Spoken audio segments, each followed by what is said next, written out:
Well, this has been home for a few days and it has been wonderful. This is the Rodway and I was literally staying right there. I could just walk in and out and go to the van whenever I needed to. Low-key sad that I did not get to use this pool, but at the same time, ooh, it would have been nice. It would have been nice. This is as good a time as any to say hello, adventurers, and welcome back to my channel. I am getting out of the dust and heat of the desert and I'm gonna go to northern Arizona today. I don't know what this is gonna look like. I don't know if it's gonna be hard. We're about to find out, but today you're coming along with me and this should be interesting. But before I do anything, I have to take down my window covers and turn this key. So let's get our business taken care of and let's get up out of here. Okay. Ooh, it's pretty warm in here, which is why we're leaving the desert, because it started to get super hot and my body just can't take that right now. I've been recovering from some sickness and yeah. I thoroughly have enjoyed this area though, and I will definitely be back. I'm gonna give it another shot, just not right now because just hadn't felt great. So as a result of that, I felt like I had to do the most responsible thing for myself and head up out of here. So I've got everything together. Now it's just time to go stop by the office real quick and then, well, we're off. We're getting out of California. At least this time we didn't get kicked out of California. That's a change. Do one kind of dumb thing though this morning. I was going to take my power station in and charge it up. I didn't do that. So we're running a little low on power, which means I can't get the trash can to open. There we go. Today's gonna be weird. Which means that we're gonna start off with a little bit of a limited power. That was my fault. I had all the time in the world and all the power and I just didn't do it. I don't know why. So we gotta get some power going through those batteries, see if we can keep our fuel to our fire, so to speak, because the place I'm going tonight, I might need a heating blanket. We'll see. Okay, we got that battery charging off of the alternator now, so it can come up from that 34%. This one's coming off the roof with 54 watts, so we're doing pretty good here. And this guy is at 52 and should be pulling in some. There it is. Yes, it is. With that said, it is time to hit the road. Now, here's the interesting part of this scenario. I have been inside this hotel room basically feeling like I was dying for like 2 days. Before that, I sat out in the desert for a day and a half, just wilting. So altogether, we're about 3 to 4 days invested in not feeling well. And I normally don't sit for that long. So you know it's bad when I'm just sitting, doing nothing. So I needed that, I definitely did, but at the same time, I have been running my fridge and freezer this entire time. The batteries have definitely done well, even with it being 98 degrees in the van. It is warm. It is super warm. So the goal is to just get up out of here, to get cooled off, get to a place where I'm not just inhaling all of the outside and it just be dust. And the next few days here, it's gonna be about 100 degrees on the hottest day when it comes to the feels like temperature. The actual outside temperature is going to be in the 90s. So yeah. I knew I didn't want to just be sitting in the van during that time after I just spent like 4 days trying to recover, because all that's going to do is just tax and exhaust my body. And then on top of that, every piece of literature that I read was talking about how bad the dust could be if I just had all this junk. So I'm not thrilled about not being able to explore more of this area, because I was literally right at Bombay Beach, like, ooh!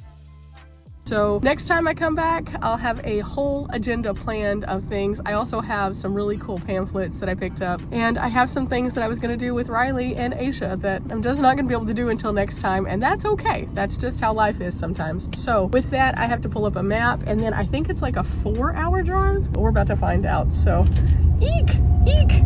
I think that's the train. That was the only strange thing about this place, is it's close to the train, but it really didn't bother me at all. I highly recommend. The staff here was so incredible. They were so kind, and for a reasonably priced hotel, this one was a good one. So if you're ever in the Indio area, check out the Roadway Inn or the Rodway Inn here. Everybody's just really nice, and they were very kind while I was ill. But with that said, it is now time to take the next step toward the next chapter.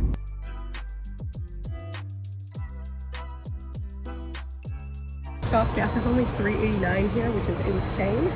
So I'm gonna top off, but this is the cheapest gas that I have found in California, and it's right outside of Indio at one of the truck stops. Now there's a TA on this side, which is where I am, and on the other side there's a Love's. They're competing, so both of them have $3.89 gas, which is wild. So I just went inside to get a Gatorade, and I was talking to the ladies inside, and I just asked them, I was like, hey, last time I was here around the time, it was cold. I was getting sandblasted out at Joshua Tree. And they were like, yeah, it's just kind of depends on what's going on with the climate. And I was like, I understand.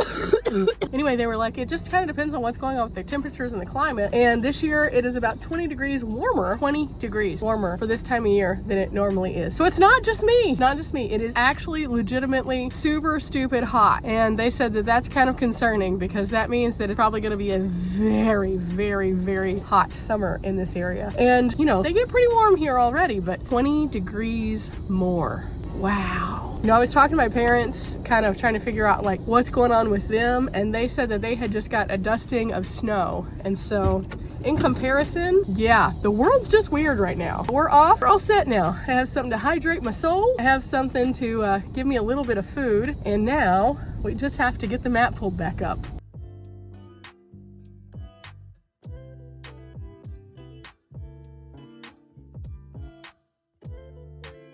Okay, so I decided to chew a little bit of gum because that's going to help with some of the moisture in my mouth because I'm still having some issues with being kind of parched, and that's making me kind of feel like I'm coughing a little bit. So this is helping a lot. Surprising, but it is a mint, so it makes sense. I decided to go through Blythe and into Arizona, and in doing so, just the toe into Quartzsite, I picked up a little bit more gas at Love's, and then now it's time for me to hit the road. Gas, even cheaper here, $2.99. Woohoo! Life is feeling better now. Life is feeling so much better. Sometimes you just have to find the simple joys, and gas price. Didn't think that was going to be the joy of the day, but it definitely is. So I have to rechart my course. The map kept doing some weird things on I-10. Both Google and Apple Map just kept trying to take me away from the 10. One of them tried to take me to the Chuckwalla Valley. No idea why. The other one kept trying to take me back up to Joshua Tree. Again, no idea why. Neither of which were the areas I needed to go to. So just trying to get myself in line for the proper area. There's a few paths. I could go up through Havasu and then over to Kingman and then over, which would be a very easy path to do. I've done that path a bunch of times. Or I could take this other path, which might take me through some different things in Arizona. I'm not going to get to do as many things in southern Arizona as I had initially wanted to just because of all of what's been happening. So I have a long list for the next time I come back for sure already, but with that said, that doesn't mean I couldn't maybe look at some different things as I kind of pass through, so I maybe could get some more context. So I don't know, we'll see which one looks like the more logical route, but in the meantime, gotta pull up that map and then hit the road because it's a very busy gas station and I don't need to be in the way.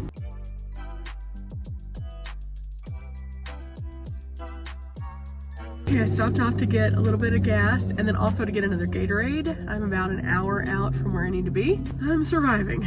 It has definitely been a little bit more taxing still, but at the same time, like, I'm glad that I'm moving. I feel like tonight, whenever I get to the bed though, I'm probably gonna just, because on days like today, I'm driving about 5 hours. Normally that would be some light work for me, but it ended up being a little bit harder just because, you know, still recovering, but the views have been beautiful. So I've been happy with that. And I am getting further and further away from like just the heat. I can feel outside. It already feels so much better. But at the same time, I'm not quite where I'm gonna land just yet. So I think it's up this road and I'll get to 40 and then I'll go across 40 just a short distance. And I'm just gonna stay at a truck stop tonight because it's easy, but okay. Okay, some plans have changed. I was driving and I got to Williams and I was like, okay, cool, I'll just stay here. And then I got some really, the best way to put it is frustrating news. And I don't know about you guys, but whenever you get frustrating news, it just kind of like becomes part of what's in your mind at that moment and you can't get away from it. And it was also kind of disheartening. A friend of mine had extended a personal invitation on something and they rescinded that. And I thought that was a little strange. And so we were chatting about it and the reasoning is really strange. So I just decided that I was just going to take that and say, okay, I think that we prioritized friendship a bit differently, like honestly. So I was like, okay, I'm gonna prioritize my friendship differently then, and I'm gonna just kind of move forward with that. And because it's on my mind and because I'm driving on 40, I'm just gonna keep going a little bit further. And the further that I drove and further that I drove, the more that I realized, you know, I kind of just want to get out of Arizona. The dust is still kind of everywhere. So every time I get out of the van, I still feel it just like as soon as I get out, I can still feel it. It does feel a lot nicer in this section. I've made it all the way over to Holbrook now, and the Holbrook area is decent, but I still have some drive in me. So since I have been really not doing as much and I have a little bit of energy left, I'm going to see how far I can drive tonight. And I think I'm going to start taking myself back toward Texas. Now, that doesn't mean that I'm not going to adventure. It just means I'm going to allow myself to kind of process a lot of things, actually. First and foremost, I'm going to process getting this sickness completely gone. Because going through the altitude, my ears were popping and it kind of made it really uncomfortable. And I was just like, whoa, okay, this is weird. After I got everything kind of regulated back, then I was normal. But at the same time, it was just kind of like, okay, I'm better, but I'm not good yet. Does that make sense? But then also this really kind of disturbing news, it kind of just, it's just weird. It was just weird. It's kind of like a year in advance of something, and this particular person was just like, yeah, they want me to be somewhere, please come. And then they were just like, oh yeah, you're not going to be able to come. A year in advance? Okay, cool. So at the end of the day, it is what it is. And, you know, people are in your lifetime for a reason, a season, or a lifetime. And I'm assuming that person was just one of those seasonal things that was supposed to be there. And that's okay. You know, if we got upset every single time that someone decided to exit from our lives, you know, we'd constantly be sad because every time that somebody shows us who they are and we have to believe it, then we would just be mourning the loss of so many friends. But instead, I celebrate that I had that friend and it was nice to know them and all of those things. Don't worry, nothing happened to the friend. It's just, it was a really bizarre thing. And I don't really want to go into the details of it, but not cool, man. Not cool. Real weird. Kind of like weirdo behavior. But that's okay. It's fine. But with that, I think I'm going to get up out of Arizona and drive until I'm just kind of a little bit closer to tired. And then if I am going back toward Texas, I may just pop into a hotel tonight and stay the night. That might be the best thing I can do. I'm not sure. We'll see. We'll see whenever I get a little bit closer to New Mexico, though, because I know I'm not going to make it all the way back to Texas tonight no matter what. But it's still pretty early, so I still have at least another hour and a half to 2 hours drive in me easily. So just gonna kind of listen to some music, continue to like just kind of be in the upright, because the upright is way better than the lean back, I learned last night. So kind of dreading the lean back.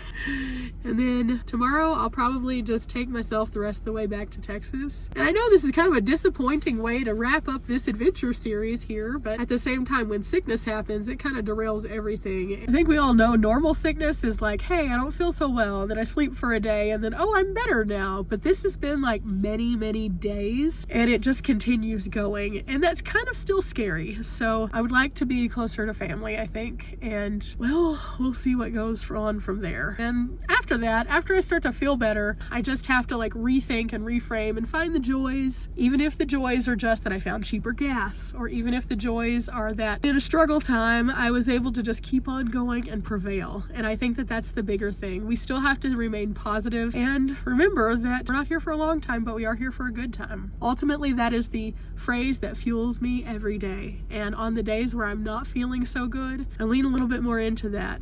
I have to find the good time, even if it's hard. So I'll see you guys tomorrow and I'll let you know where I ended up. But for now, good night, guys. Bye.